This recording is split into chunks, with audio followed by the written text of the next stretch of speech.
On March 6, 2013, Senator Rand Paul began a filibuster of the appointment of John Brennan as head of the CIA. He did this to try to force a clear statement from the White House that it was unconstitutional to use drones to kill Americans in the United States just because they're suspected of terrorism.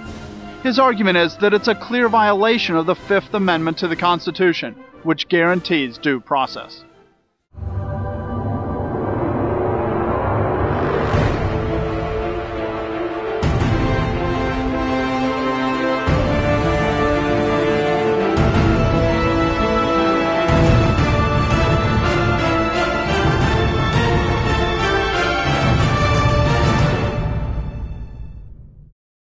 This is not about partisanship. I have allowed the president to pick his political appointees, but I will not sit quietly and let him shred the Constitution. I cannot sit at my desk quietly and let the president say that he will kill Americans on American soil who are not actively attacking a country. Paul continued for 12 hours and 52 minutes with help from several other senators, making headlines across the nation.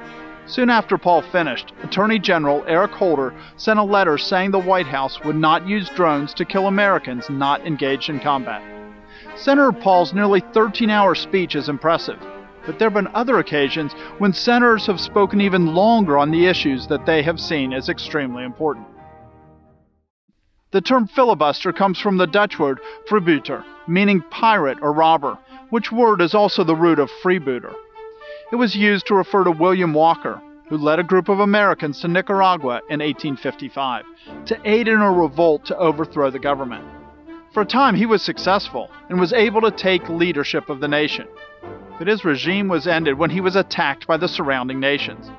The term in its legislative sense was first used by Congressman Albert Brown of Mississippi in 1853, referring to Abraham Watkins Venable's speech against filibustering intervention in Cuba. Although the term has only been used since the 19th century, the practice was used much earlier. In the time of the Romans, it was used most famously by Cato the Younger in his opposition to Julius Caesar. The rules in the Roman Senate were that all proceedings had to be ended before nightfall, so Cato simply talked until sunset, and the bill could not pass that day. Filibusters do take place in the British Parliament, but they're not nearly as long-winded. The record speech in the House of Commons is 6 hours, set by Henry Brougham in 1828. However, this was not even intended as a filibuster. Filibusters were used most commonly against the Irish Coercion Acts by those who were trying to get independence for Ireland. They were able to delay the passage of the bills for years. The 21st century record was set in 2005 by Andrew Dismore, who spoke for 3 hours and 17 minutes. There are two types of filibusters in the U.S. Senate today. The most common one is called a silent filibuster. At the beginning of the nation, both the House and the Senate allowed the debate to be ended by a previous question motion, which could be passed by a simple majority. It seems as though that this was not normally used to stifle debate. In the Senate, this rule was dropped in 1806 when Aaron Burr, the Vice President of the United States, said it was redundant. This accidentally opened the door for senators to continue to talk as long as they could to delay a bill from passing. In 1917, Senate Rule 22 was added, allowing debates to be limited when a cloture motion is passed with a 3/5 majority. This means that as long as 40% of the senators do not want a bill to come to the floor, they can block it by continuing to speak and refusing to vote for a cloture motion. Today it's called a silent filibuster, because the senators do not even have to go to the floor to speak. Because if 40% of them threaten a filibuster, the Senate moves on to other business, knowing that they'll never be able to finish the debate. This requirement causes important votes to need 3/5 of the senators to desire the vote to take place, which often means that the legislation itself needs 3/5 of the votes to pass rather than just a majority, because they can't close the debate. Use of this type of filibuster has increased in recent years, and the record number of cloture votes was in 2008. In fact, while Rand Paul was speaking on the Senate floor, Republicans were participating in a silent filibuster of the appointment of Caitlin Halligan to the United States Court of Appeals for the District of Columbia, a filibuster that's been going on and off since 2010. Appointees to that court frequently are filibustered because it's seen as a stepping stone to the Supreme Court. 4 of the current Supreme Court justices previously served on that court, It's had vacancies since 2005. Rand Paul's filibuster was of the second kind, called a talking filibuster. If 40% of the senators will not join in refusing to close debate, one member can continue speaking as long as he can, refusing to yield the floor to allow the bill to proceed. But the rules don't make it easy for them. They can't take any breaks from speaking, and can't even sit down. They can take questions without yielding the floor, allowing their fellow senators to give them a break with very long-winded questions. The senator conducting the filibuster is still not allowed to leave the room. These rules have led to some very dramatic events through the history of the Senate. In the 1930s, Louisiana Democrat Huey Long filibustered several bills.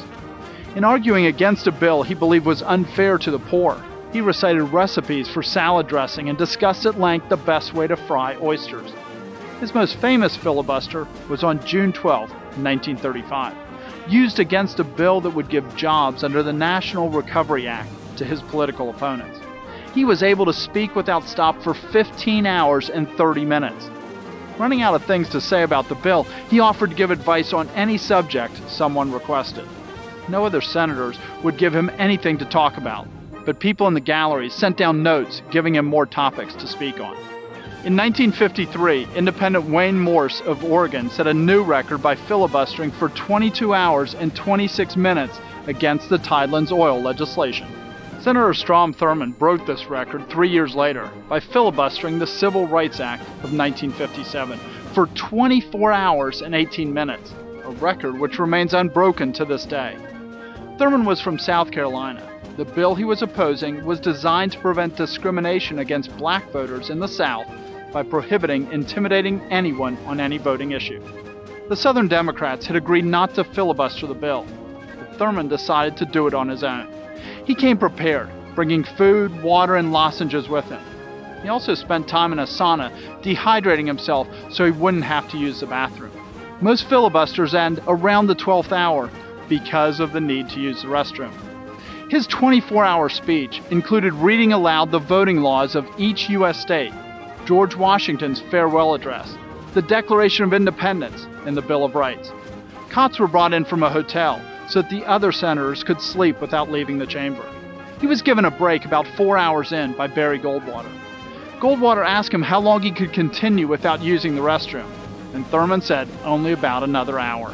Goldwater gave him the opportunity to slip out by moving for something to be read to the congressional record, without Thurmond yielding the floor. Technically, by leaving the room, he would have lost the floor, but the technicality was ignored, as it also was when he sat down for a time and left the room to quickly eat a sandwich in the cloakroom. In the middle of his speech, he allowed the majority leader, Lyndon B. Johnson, to conduct minor Senate business, including swearing in a new senator, all while Thurmond still technically held the floor. Thurmond drew laughs at the end of his speech when he said, "Mr. President, I urge every member of this body to consider this bill most carefully. I hope the Senate will see fit to kill it. I expect a vote against the bill." This bill would eventually pass, and Thurmond was just at the beginning of a long career in the Senate. He would serve for 48 years, and when he left the Senate in 2003, he was the longest-serving senator in the body's history, and the only one to serve past 100 years of age. The House of Representatives no longer has the filibuster. They did until 1842, when debate was limited as the number of members was growing. The minority then switched to the disappearing quorum tactic, where they would refuse to answer the roll call, forcing the House to adjourn as they had less than a quorum. The practice was ended on January 29, 1890, by Speaker of the House Thomas Brackett Reed.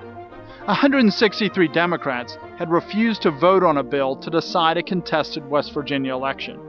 But in doing the roll call, Reed directed the clerk to record all those in the chamber, even if they didn't answer. The House immediately erupted in an uproar.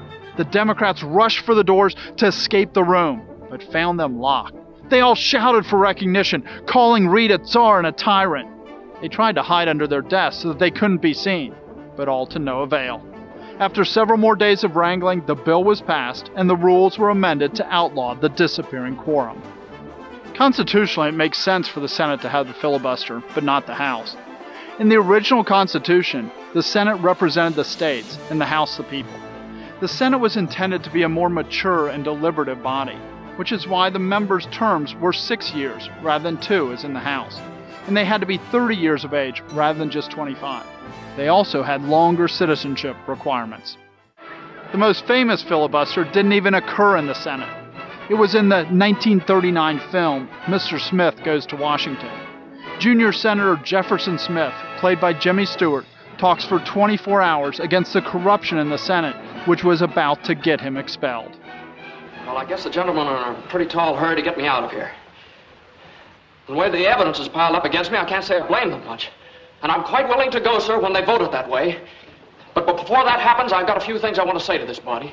I tried to say them once before, and I got stopped colder than a mackerel.